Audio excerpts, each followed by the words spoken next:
Yes. Okay. Okay. Perfect. Hi, my name's Andrew Prashone. I work at the Art Museum. Perfect. All right, Andrew. Maybe the George Washington painting. That will get Jordan. I'm just kind of, yeah. Okay. So We got Andrew. history majors that are gonna want to come in here. Okay. So Andrew, what do you think is going to make people come into the art museum? Well, different kind of people like different kind of paintings. And for instance, the new painting that was just here, that was painted by Robert Drennan. It's a UK basketball. It has number 44, which was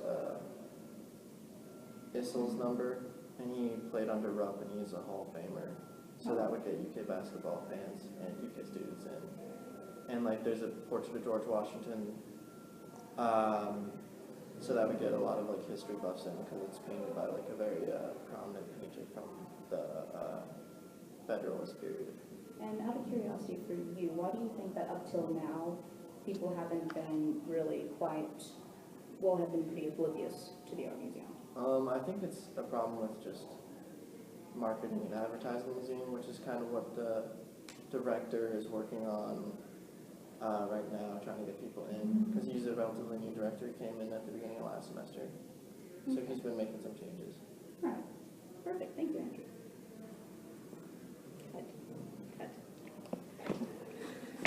Cut. That was how we marketed that. We have ribbons. Yeah. Oh my God. Is there a specific genre that the art museum collects? Like, is it depending on the directors that you The guys? director and the curator, we do have a group, which is called the Collectors. Art museum, and it was actually fantastic to meet you. Thank you. Now, what are you studying? History majors that are gonna want to come in here. Okay, so Andrew, what do you think is going to make people come into the art museum? Well, different kind of people like different kind of paintings. And for instance, the new painting that was just here, that was painted UK basketball fans and UK students in. And like, there's a portrait of George Washington. So that would get a lot of like history buffs in because it's painted by like a very prominent painter from the Federalist period. And out of curiosity for you, why do you think that up till now, people haven't been really have been pretty oblivious to the art museum? I think it's a problem with just marketing and advertising the museum, which is kind of what the director is working on right now, trying to get people in, because he's a relatively new director. He came in at the beginning of last semester, so he's been making some changes. All right. Perfect. Thank you, Andrew. What are the people at the museum using to try and become more aware to like the public's eye? That we provide to the students. Been more of an education and an experience in that way. I don't think that we're opposed to exhibiting student art, but like I said, it would need to be something, a unique situation. And I don't think that we necessarily, it's just a visual arts outreach. You know, I think that there's museum studies, I think there's art history, and I think we see a lot more of that as opposed to specific like art studio or students who are interested in exhibiting art. I think a lot of it is the study of art itself and the collection that we have. So I think that's where the opportunities have come in the past for creating an exhibition.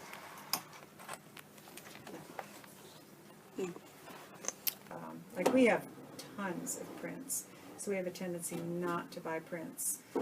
We call it encyclopedic, which means we have a little bit of everything, so that, you know, just because you came to the museum 3 months ago doesn't mean you've seen all our stuff. We want you to go back and see something else. Exactly. And we rotate our exhibits. We do 3 a year. 3 a year. Yeah, I mean, the more important we become to the administration. And I've seen like your artwork outside in the courtyard. I think it's beautiful. I love that Peter Roy took the pear.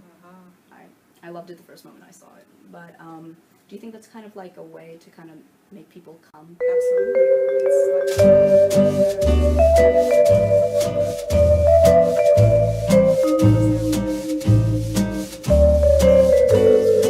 have the construction site.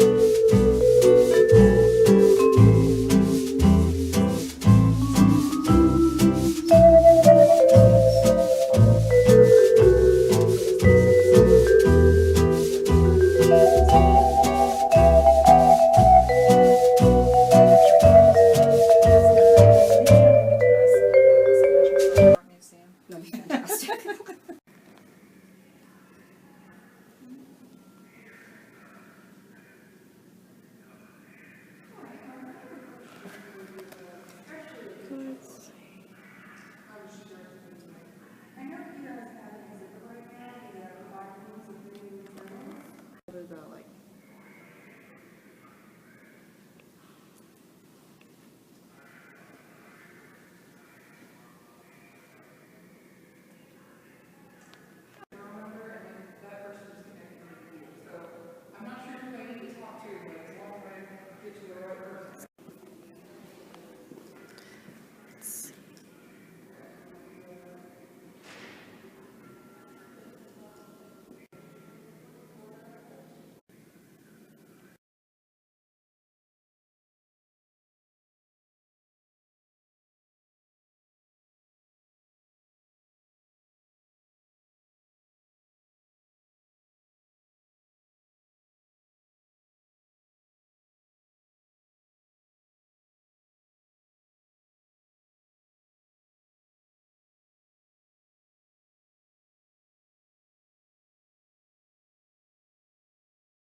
Yeah, we have about 5,000 pieces in the permanent collection, but we don't have much space out here, so a lot of it is stored away.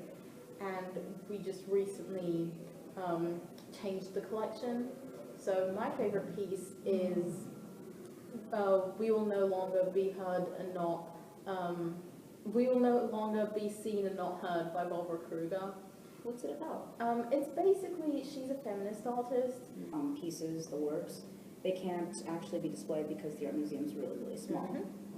Do you feel like that's something that the art museum might have to work on in its growing stage?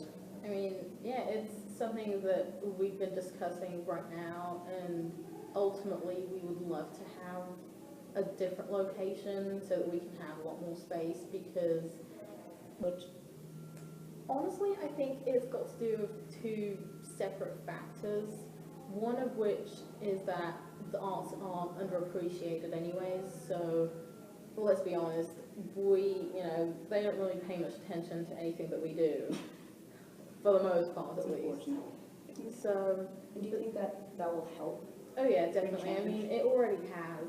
Like, just looking at the numbers and the artworks that we've got at the moment, like the collections, not the permanent collection, but the exhibitions, yes. The ones downstairs. Yeah, just looking at the kind of work that we've got right now, it's a lot more contemporary, it's very current.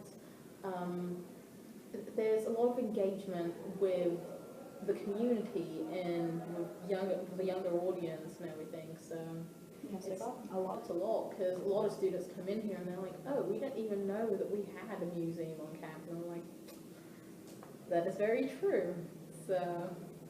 Well, perfect. Thank you, Sarah. No.